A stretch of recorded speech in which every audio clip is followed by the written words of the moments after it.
La Iglesia Evangélica Pentecostal Las Acacias presenta para ti un mensaje de reflexión y cambio, una palabra actual que impactará tu vida. Con ustedes su pastor Samuel Olson. Bueno, venimos a la palabra. Por última vez en el capítulo 12. Hemos venido desarrollando con mucho cuidado, detenimiento. Podríamos pasar otro tiempo más, pero hoy termina el capítulo 12. Pero vamos a hablar un poco acerca de lo que hemos venido tratando ya por varios años. Pablo se convierte a Jesús, se hace hijo de Dios, cristiano. Era un intelecto increíble, era un fariseo de los máximos, era un perseguidor de los cristianos. Toda su vida cambia al encontrarse con Jesús. Se va al desierto para pensar qué es lo que le ha pasado. Pasa allí varios años y trabaja, ora. Sabemos que su vida era una vida de oración incesable, constante hasta el final. Vuelve a la iglesia en Antioquía y allí se une a los hermanos que estaban haciendo culto al Señor, la primera iglesia de cristianos y gentiles. Empieza a entender que era el apóstol a los gentiles y ya no a los judíos, aunque siempre iba primero a las sinagogas para darle el evangelio a los judíos en distintas ciudades del Asia Menor y hasta Roma. Va a Chipre con Bernabé y con Marcos. Se devuelve y empieza a predicar en distintas ciudades. Y va en su primer viaje misionero hacia Europa. Pasa por las ciudades como Atenas, Berea, Filipo, Coloso, Tesalónica. Más adelante va a volver a Jerusalén para saludarlos y rendir cuentas, y vuelve a su segundo viaje. En ese proceso empieza a escribir lo que enseñaba y predicaba, porque donde quiera que él se encontraba, predicaba en un salón alquilado o en las casas de la familia cristiana que se habían convertido, y sus enseñanzas eran constantes, todos los días, horas. Se imagina la delicia para todos los cristianos que podrían ir todas las noches a escuchar a Pablo. Si nosotros nos deleitamos un ratico los domingos con unos versículos, él era una fuente inagotable. Empieza a escribir sus cartas, y entre ellas está Gálatas, la carta a los de Galacia, y está la carta a los hermanos de Tesalónica y a los hermanos de Corinto, la primera carta, la segunda carta. La de Gálatas tenía que ver con la fe y la libertad que hay en la fe. Con los hermanos de Tesalónica era su vida como cristianos, y hablaban mucho de las tribulaciones y de la segunda venida del Señor y la condenación de los que negaban al Señor. Luego escribe esta carta increíble de Corintios a una iglesia muy confundida. Por la iglesia de Corinto pasaban todos los predicadores, los que eran y los que no eran. Y Pablo les escribe la carta a esa iglesia que él fundó y les habla acerca de la vida cristiana. les habla acerca del Espíritu, los dones del Espíritu, la resurrección del Señor, lo que es amar como cristianos. Y luego la segunda carta acerca de la realidad de que si nos ausentamos de este cuerpo que se va derrumbando poco a poco, y nos habla acerca de las persecuciones y los sufrimientos y las señales de quienes eran apóstoles, en la medida que salimos de este cuerpo, inmediatamente estamos presentes con el Señor. Y es una frase clave en 2 Corintios 5. El ausentarnos de este cuerpo es estar presente con el Señor. No es que vamos a estar, sino es estar presente con el Señor. Eso le quita el veneno a la muerte, porque sabemos que este cuerpo se va derrumbando poco a poco, y si usted no se dio cuenta, fíjese en el espejo, pero se va deshaciendo, y hacemos miles de cosas y sabemos que algún día no vamos a estar aquí, vamos a estar allá. Bien, él da sus vueltas y llega de nuevo a Corinto. Es su última pasada por Corinto. Y allí escribe la carta que nosotros estamos estudiando, la carta a los hermanos de Roma, preparándoles para la visita que él iba a hacer, pero él creía que su visita era pasajera y que iba a ir hasta España. Pero no sabemos si llegó a España. Sin embargo, escribe esta carta como para prepararles, y tremenda carta, es la carta magna de la vida cristiana, las doctrinas básicas. Y ahora este capítulo 12 la dedica a la vida en Cristo. Y vamos a leer del 9 al 21, pero les voy a decir cómo la vamos a leer. Sin embargo, adelanto que más adelante, ya en julio, cuando empezamos a tocar el capítulo 13 es la continuación del 12, porque el capítulo 12 habla de la justicia y la venganza. Pero el capítulo 13, y quítale el número 13 y los numeritos, versículos 1, 2, 3, 4, 5, ya está hablando de las autoridades. ¿Quiénes somos como cristianos en un país donde hay autoridades? Pero, este es el problema, no dice el César, el presidente, el dictador, no dice nada de eso, sino los magistrados.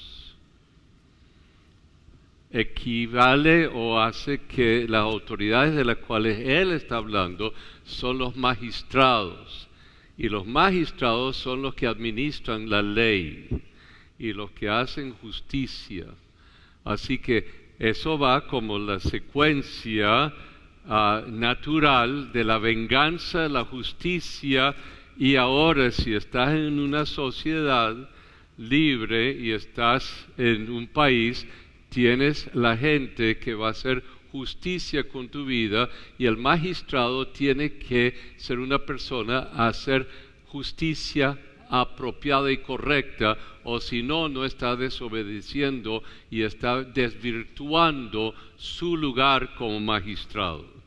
Y tienes que leerlo con eso, porque algunos dicen, no, está en la autoridad, hay que escucharlo y no se le puede tocar. No está hablando del presidente, ni emperador, ni del dictador, ni fulano. Nadie está allí, porque las leyes del país son las que eligen o establecen según la historia de una nación. Pero aquí dice los magistrados. Los magistrados conforman el tribunal de justicia.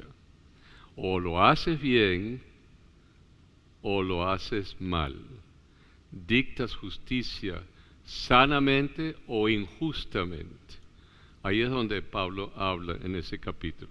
Pero volvemos después del capítulo 14, habla acerca del problema de conciencia.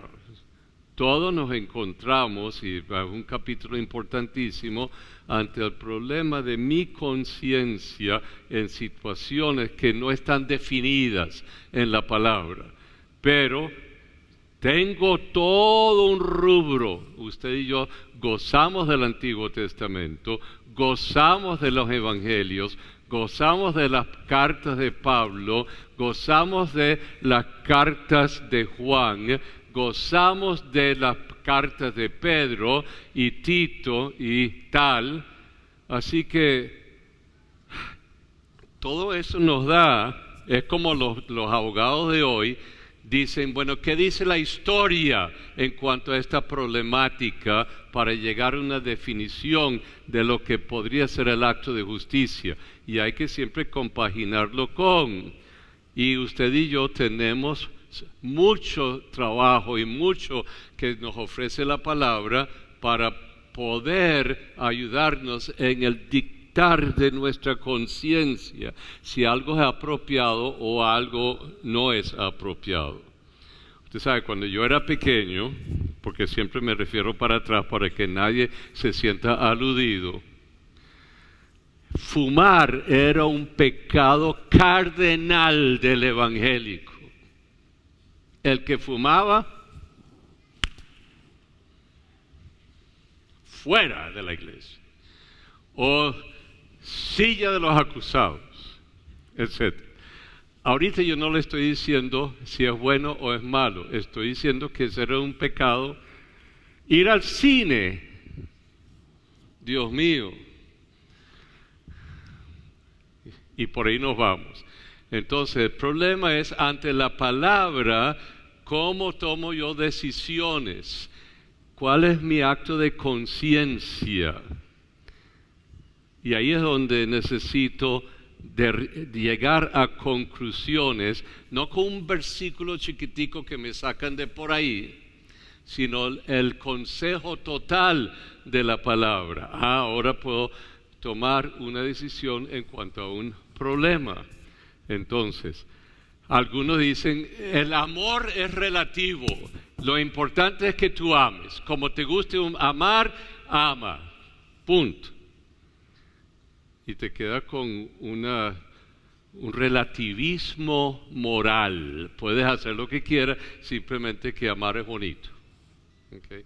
Y ahí tú le sacas cuerda a eso. Pero el amar no es así de sencillo, porque el amar se expresa entre tantas cosas con los 10 mandamientos. Amo a Dios, honro a mis padres, mato o no mato. Es que me da la gana porque es mejor que ya salgas de mi vida. Mato o no mato. Robo. ¿Hay propiedad privada en la vida cristiana? Sí. Ok, entonces lo tuyo es mío. No, ok. La codicia, el hablar mal, difamar de los demás, todo eso tiene que ver con un amor justo. Por eso todas las leyes de Dios se resumen en uno solo. Amarás a Dios sobre todas las cosas y a tu ¿qué? Prójimo, porque amar a tu prójimo tiene que ver con estas leyes. Así que por ahí nos vamos, hay mucho que trabajar. Y ese en el capítulo 14, ¿como morcilla o no como morcilla? Bueno, es un problema, para alguna gente van al infierno si comen morcilla. Yo no entiendo eso. O no la comen, bueno, entonces volvemos acá y estamos en un juego de capítulos que son muy importantes. El capítulo 12, el capítulo 13, el capítulo 14 y el capítulo 15, y después él se va a despedir, ¿ok? Y habla de sus parientes que estaban en distintas iglesias. Así que es importante que él visitaba en las iglesias, también tenía sus primos, sus hermanos, etcétera, etcétera. Muy bien, entonces venimos al capítulo, ¿cuál? 12. Ya he hablado tanto que no sé si lo voy a terminar. Pero vamos a ver, capítulo 2. Yo quisiera que usted se ubicara de esta manera. Vamos a leer los versículos del 9 al 21 de tal manera que toda la iglesia se sienta ante eso y diría, wow, ¿qué iglesia es esa? Vamos a ver, no es que este es un problema contigo, no, esta es la iglesia que hace toda esta cosa que dice Pablo, y a ver, ¿qué diría usted de esa iglesia? De las acacias, por supuesto. Entonces lo vamos a leer y lo vivimos, ¿ok? No solito yo, sino todos nosotros juntos. En comunidad, donde tenemos algo en común, estas reglas, y todos estamos obedeciendo lo que Pablo dice allí. ¿Estamos bien? En voz alta, 9 al 21, por favor. Ya lo hemos leído varias veces, así que lo debe de tener casi de memoria. Lo leemos en voz alta. Que el amor sea sin fingimiento, aborreced lo malo y que seguid lo bueno. Amaos los unos a los otros con amor fraternal. En cuanto a honra, prefiriéndoos los unos a los otros. En lo que requiere diligencia, no perezosos, fervientes en espíritu, sirviendo al Señor, gozosos en la esperanza, sufridos en la tribulación, constantes en la oración, compartiendo para las necesidades de los santos, practicando la hospitalidad. Bendecid a los que os persiguen, bendecid y no los maldigáis. Gozaos con los que se gozan, llorad con los que lloran. Unánimes entre vosotros, no altivos, sino asociándoos con los humildes. No seáis sabios en vuestra propia opinión. No paguéis a nadie mal por mal. Procurad lo bueno delante de todos los hombres. Y si es posible, en cuanto dependa de vosotros, estad que en paz con todos los hombres. No os venguéis vosotros mismos, amados míos, sino dejad lugar a la ira de Dios, porque escrito está, mía es la venganza, yo pagaré, dice el Señor. Así que si tu enemigo tuviere hambre, dale de comer, si tuviere sed, dale de beber, pues haciendo estas cosas, ascuas de fuego amontonarás sobre su cabeza. No seas vencido de lo malo, sino vence con el bien el mal. ¿Ah? Todos somos así, todos hacemos así. ¿Ah? Esta iglesia es increíble. Esta iglesia es maravillosa.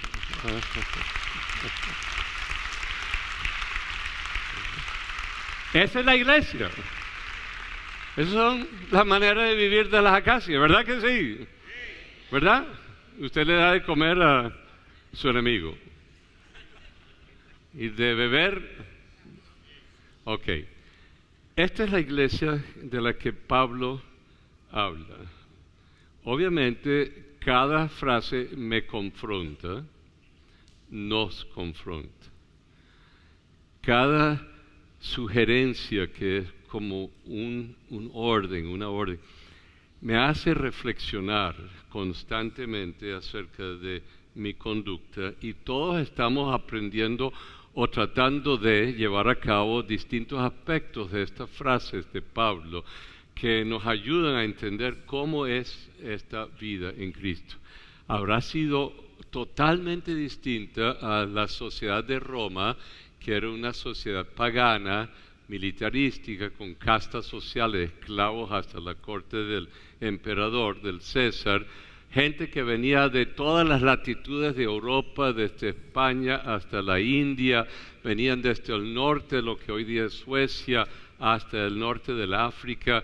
Toda esta gente estaba allí, con toda su cultura, su pensamiento, su manera de ser, y cada uno defendiéndose a sí mismo porque quería lograr algo.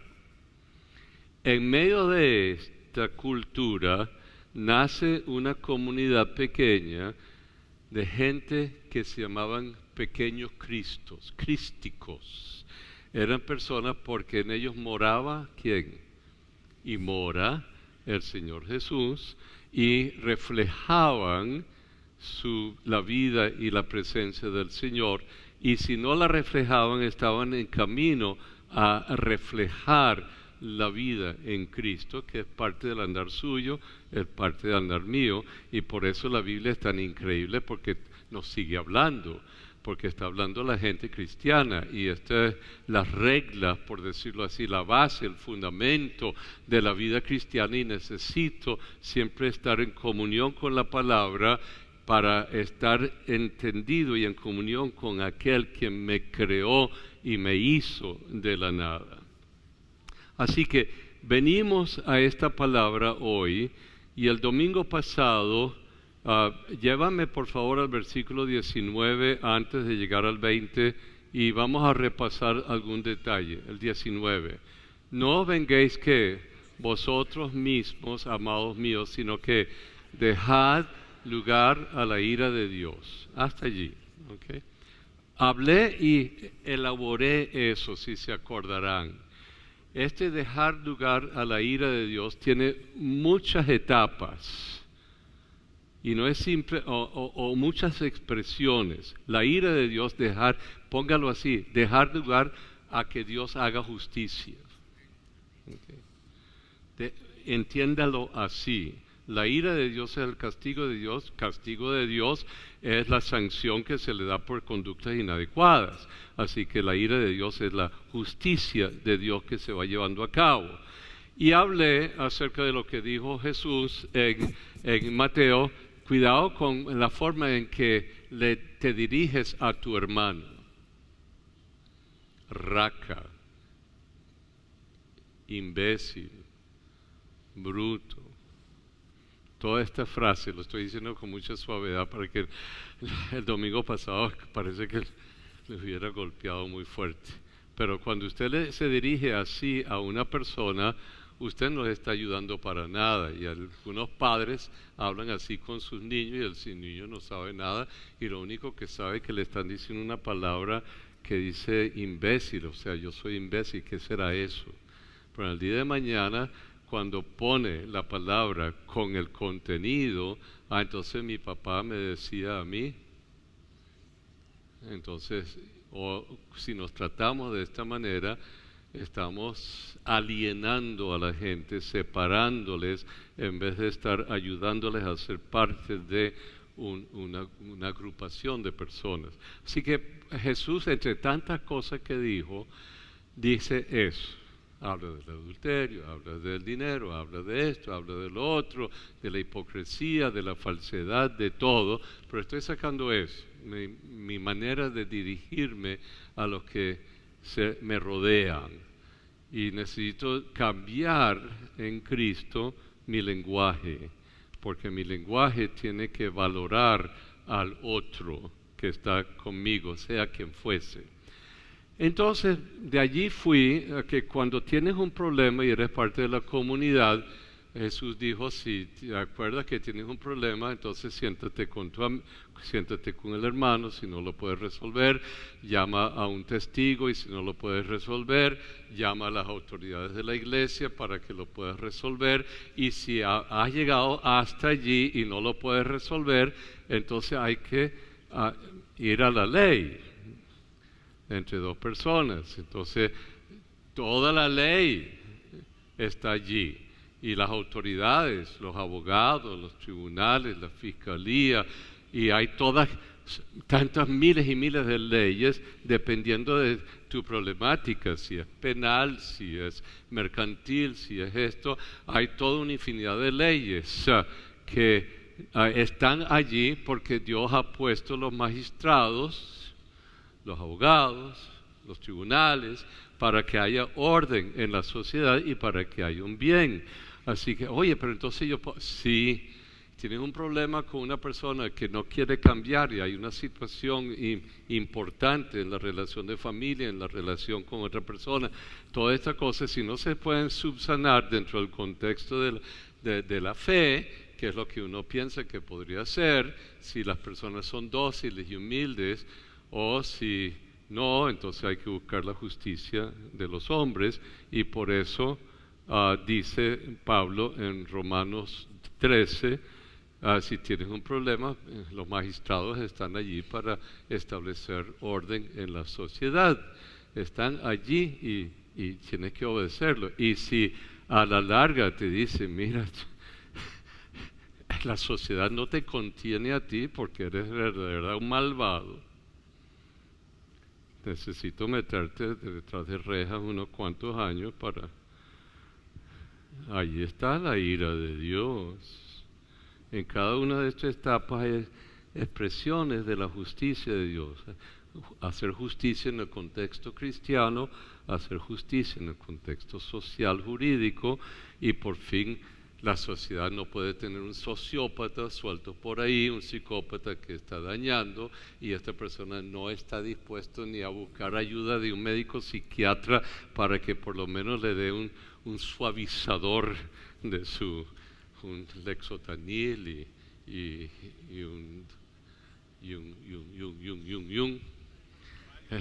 y por ahí van todas las cosas. Bueno, no se te puede bajar, bueno, vas a estar violento y vas a seguir destruyendo a la gente. Bueno, la sociedad está allí para contenerte, para separarte.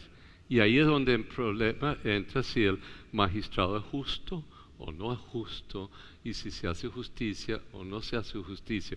Ya eso es otra problemática del capítulo 13 y después la conciencia. Entonces, Pablo dice eso porque está estableciendo que hay etapas en el proceso de la expresión de un Dios que hace justicia, y eso es importante entenderlo. Entonces, vengamos bueno, la última parte de la justicia de Dios, si la persona niega a Dios, porque Dios es en el paraíso, Dios regía con la autoridad y gobierno. Y en ese paraíso todo era ¿qué? En el Edén todo era ¿qué? ¿No saben? ¿Ah? Todo era perfecto, algo como lo que ustedes sentían hace un ratico cuando estábamos leyendo los versículos. Entonces, oye, qué increíble, una sociedad maravillosa donde Dios, ¿qué? Es el gobierno, ¿no? Maravilloso, ¿okay? Pero como desobedecimos y nos deshicimos de Dios, entonces la sociedad está sujeta a los resultados de su propia conducta. Esa conducta va a muchos niveles, muchísimos: la violencia, la psicopatía, el robo, la destrucción, etcétera, etcétera, y como consecuencia, hambre,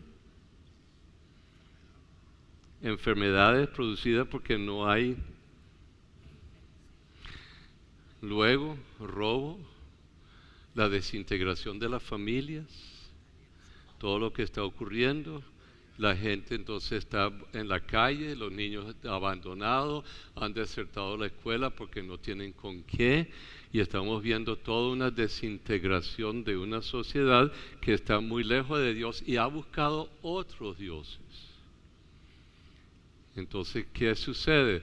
El pueblo de Dios se reúne para orar y para también la gente justa buscar que se haga justicia, para que haya orden en la sociedad.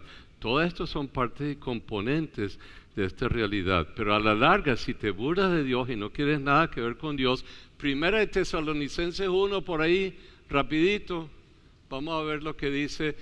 Si vas a vivir así, bueno, esto es lo que lo que va a ocurrir al final. Porque usted y yo, si somos del Señor, sabemos que nos morimos y vamos, ¿qué? A estar con el Señor. Y vosotros viniste a ser imitadores lo leen conmigo, de nosotros y del Señor, recibiendo la palabra en medio de gran tribulación con gozo del Espíritu Santo. Seguimos. De tal manera que habéis sido ejemplo a todos los de Macedonia y de Acaya que han creído. Esto no, perdónenme. Ok, perdón, segunda de Tesalonicenses 6, segunda, me equivoqué. Segunda de Tesalonicenses. El que está en la consola, por favor, o atrás, segunda de Tesalonicenses. Muy bien. Ok. Voz alta.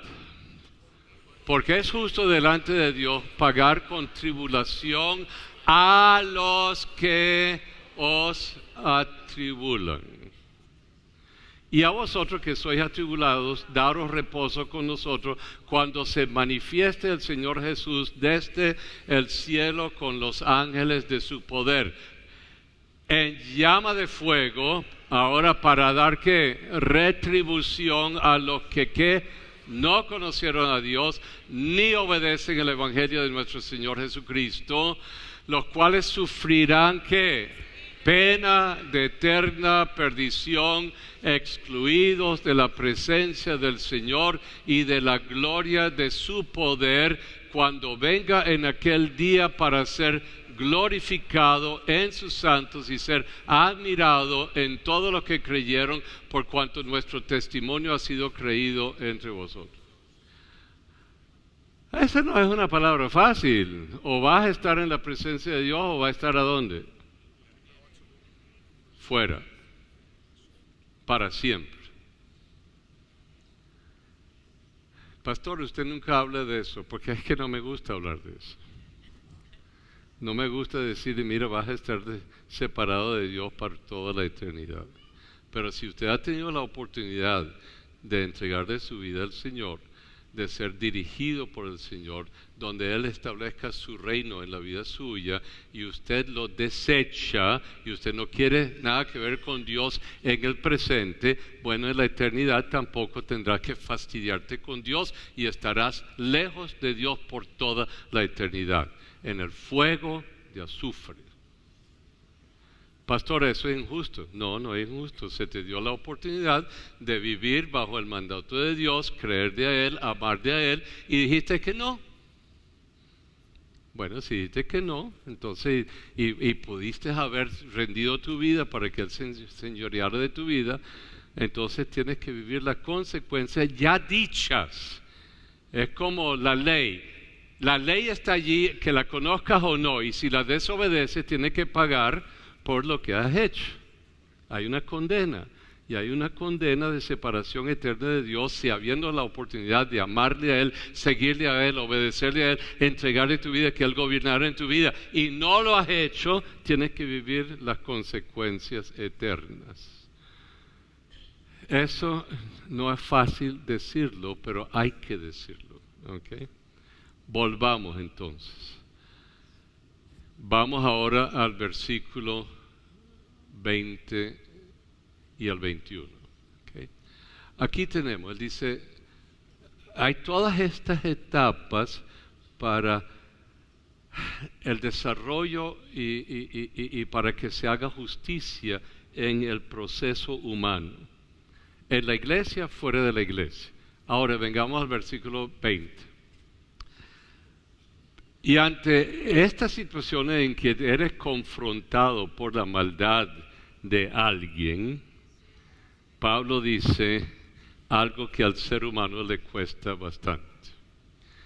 Pero el que hace esto encuentra una alegría muy honda y produce en el otro un sentido de... yo no puedo ser, yo soy su enemigo y esta persona me trata bien. Ahí es donde se deshace la maldad. Y aquel que está siendo ayudado, bendecido, tiene que ver ahora a aquel como un amigo y ser cambiado. Leamos lo que dice. Así que si tu enemigo tuviese que hambre, dale de comer. Si tuviese sed, dale de beber. Pues haciendo esto, ¿qué? Ascua de fuego quiere decir, se va a sentir tan avergonzado, tan movilizado, que no sé, ¿por qué tú me tratas así si lo que yo he querido es destruirte? Se encuentra con la incógnita interna, moral, espiritual, de cómo entender a este que le está tratando bien. Es lo que Pablo está diciendo. Vamos a resumirlo en un principio, el versículo 21, y les voy a dar varios ejemplos, ¿ok? Pero vengamos, aquí le dice al cristiano, al que por las misericordias de Dios puede hacer esto.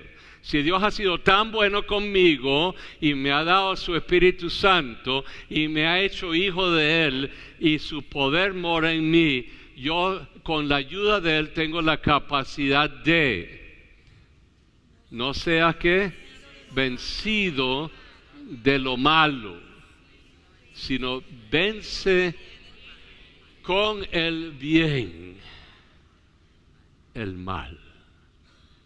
Ok.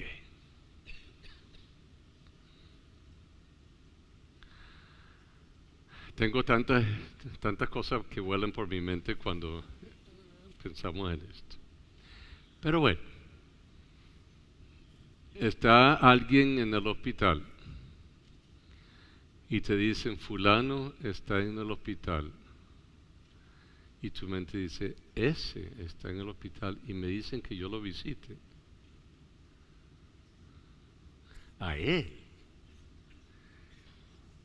Que se muera de los 5 balazos. Y el Espíritu Santo dice, aunque tú carnalmente pienses así, ahora te doy mi mente. Mi mente dice, sujeta a Cristo todos los pensamientos, eso está en 2 Corintios, sujeta todos esos pensamientos a Cristo y acércate porque tú eres el vehículo de la justicia y de la verdad y del amor de Dios para ese Señor que está ahí. Y me monto en mi carro, tomo el bus y llego al clínico universitario y dentro de mí hay una infinidad de, vamos a llamarlos sombras, pero entro allí y llego a la cama y dice, ¿qué haces aquí? Y yo le digo, vengo con una palabra de paz. ¿Tú vienes con una palabra de paz para mí? Sí. Tú sabes que me cuesta, pero ven. Quiero decirte algo que es demasiado importante. No obstante lo que ha pasado,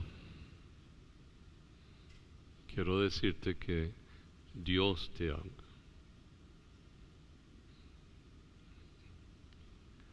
Y que yo sé que tú eres una criatura de Cristo, de Dios.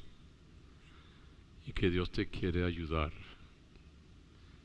Quiere cambiar tu vida. Porque cambió la mía. Tú sabes que en el cerro éramos amigos. Pero aquí vamos a salir como hermanos. Y le hablo de Cristo.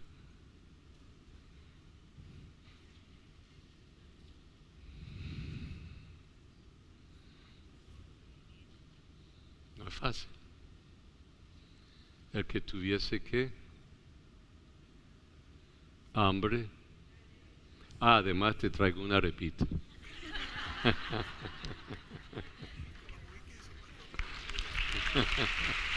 Ok.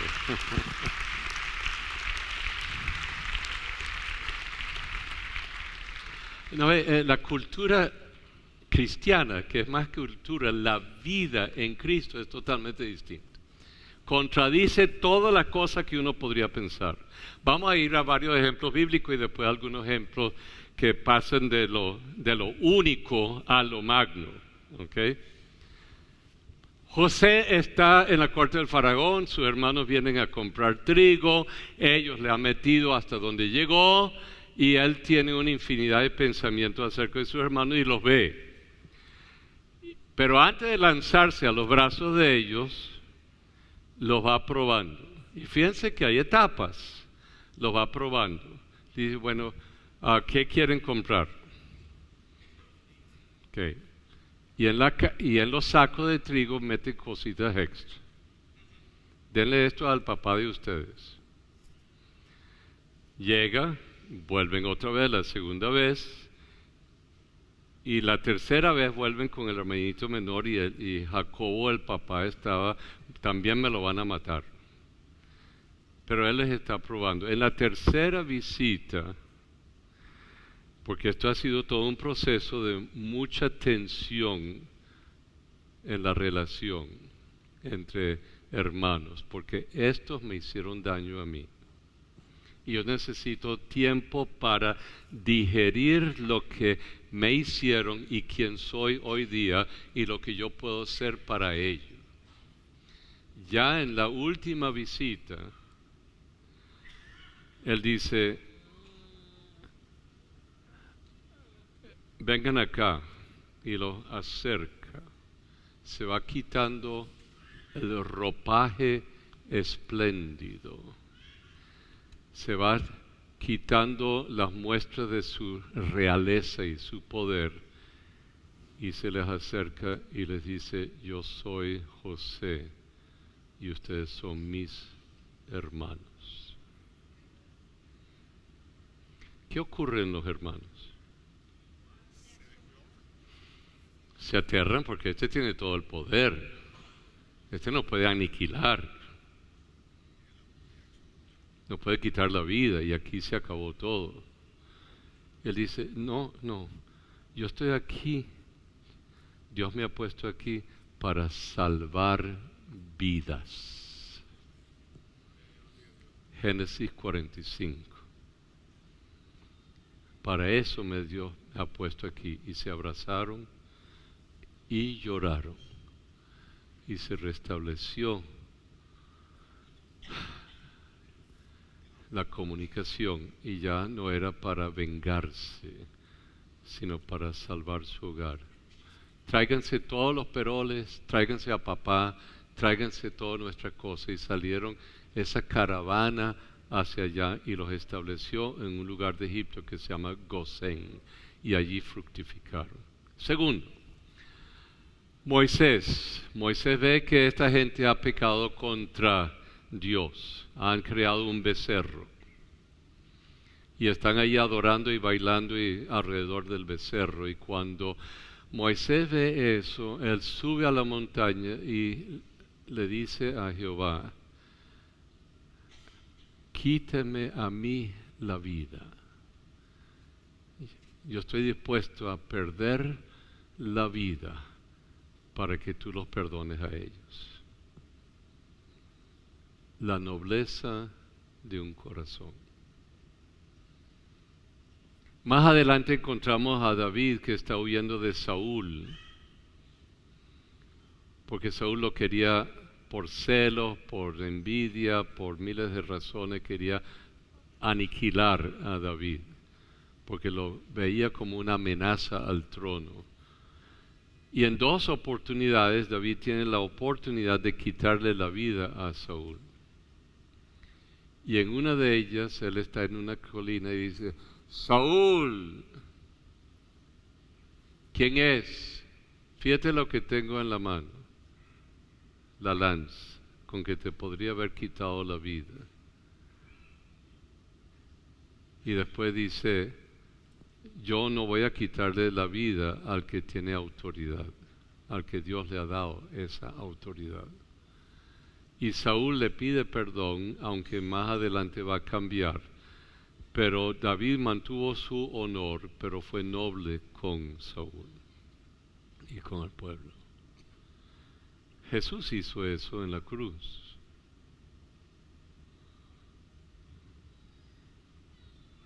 Siendo quien era, se hizo vil y menospreciable, despreciable por nosotros. Se hizo pecado, sufrió el castigo suyo y el mío, pagó por nosotros. y dijo: Padre, perdónalos, que no saben lo que hacen.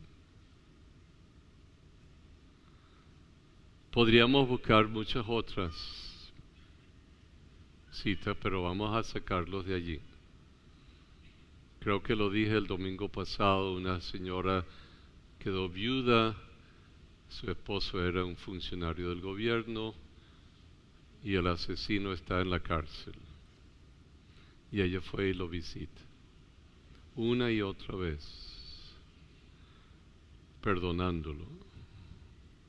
Y él conoció al Señor y salió libre. Como algunos de nosotros que estamos aquí, que también hemos sido perdonados de mucho y Dios nos ha restaurado. En el tiempo de Hitler, cuando los judíos eran llevados a los campos de concentración, una líder cristiana de Ámsterdam refugiaba a los judíos en su casa en paredes, detrás de paredes falsas, y allí, como en otros hogares de otros, se salvaron cientos y cientos de judíos. Pero por fin alguien la delató a ella y fue al campo de concentración con su hermana. La hermana murió en el campo de concentración. Cuando ella quedó libre, estaba dando conferencias sobre el tiempo que ella estuvo en la cárcel y lo que Dios había hecho. Y en la multitud estaba el oficial del campo de concentración. Y ella lo vio y su cuerpo se erizó. Pero dijo: Señor, dame la capacidad de responder. Y después de la conferencia, él se acercó y le extiende la mano. Ella le da la mano. Se derritió la muralla y este que le había hecho tanto daño se convirtió en su hermano, en Cristo. En estos campos de concentración, un judío que nunca llegó a ser cristiano está deprimido, casi se quita la vida y empieza a pensar: ¿cómo me sobrepongo? ¿Qué hago? Y empezó a preguntarse: ¿cuál es el propósito de mi vida? Y empezando a desarrollar sus ideas, recupera la capacidad de pensar y no permitir que la maldad alrededor de él lo derribara y lo deshiciese, moral, anímica y mentalmente. Se levanta y aunque otros fueron, obviamente miles pasaron al horno, él no. Y él fundó una de las escuelas de psicoterapia más importante que existe, que se llama la logoterapia, ayudándole a la persona en el proceso terapéutico a encontrar su propósito de vida para poder salir adelante. En el campo de concentración de un pueblo que se llama Silesia, habían cientos y cientos de hombres y mujeres judías, cristianas, de toda índole. Y allí se morían alrededor, pero entre esos que estaban allí, habían 4 músicos, uno de ellos muy destacado, de apellido Mesayón. Y ellos, para salir a flote, ofrecían un concierto en el campo de concentración, en un auditorio que había allí, y todos los viernes hacía un concierto de música. Y todo el mundo, los funcionarios del campo de concentración, judíos, cristianos y todos los que estaban presos, venían al concierto los viernes por la tarde. Así respiraban. Voy a hacer una analogía. Es como nosotros que estamos viviendo una situación tan vil y venimos a un culto para alabar y glorificar al Señor, para reponernos con la presencia del Espíritu Santo, para que haya paz en nuestra vida y tranquilidad en nuestro corazón, para redisponernos a enfrentar la vida, pero con la ayuda del Señor. Y por eso alabamos y glorificamos al Señor y declaramos que a pesar de todo lo que nos está pasando, Él es el Señor de la creación. Aleluya.